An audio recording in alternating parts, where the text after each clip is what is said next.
The mind is a very powerful tool, and just like any powerful tool, it can be misused to create terrible harm, or it can be used to like build something massive and wonderful. And so I even like to use the analogy that our mind is like a horse. And if somebody gave you a horse and you just corralled it, you just put it in a pen and left it, it would kind of be wild. You wouldn't be able to get on it. You wouldn't be able to go horseback riding with it. It wouldn't come when you called it. It wouldn't stop when you asked it to stop. And you could sit there and look at somebody who has a very well-tamed horse and think, well, it's not fair. I was born with this wild horse and they got a tamed horse. Well, I would suggest that everybody starts off with a horse that we need to tame. And if you can tame it, you can, travel to great places and do great things.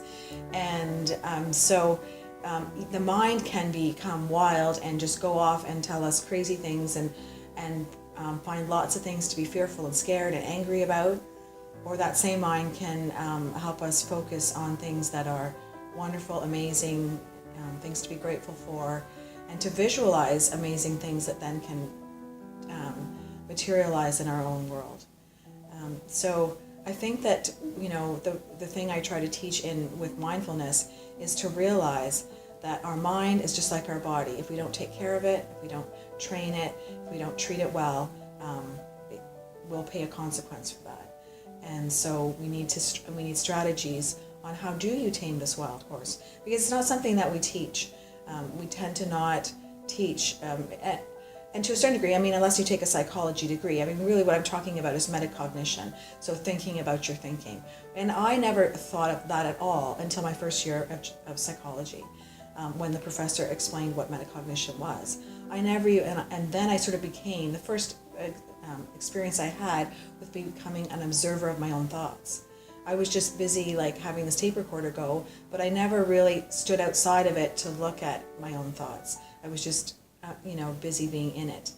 And so this is what a mindfulness is about stepping outside and observing your own thoughts, questioning them, and really figuring out where are they coming from and are they true. And you'll find that any thoughts that come up that bring fear, anger, or any negative emotion, if properly challenged, you could really see how they're not true.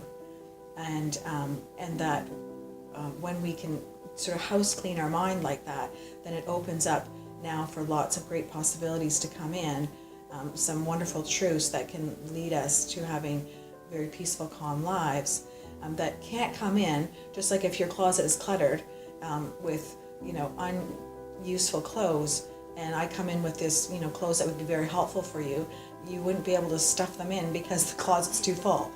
So you wouldn't be able to hear me, so to speak. You would need to clean out your closet to find space for what I might be able to offer you. So that's another thing. I never tend to suggest or talk to people about this unless they ask, because if their closet's already full and overwhelmed, they can't hear me anyway.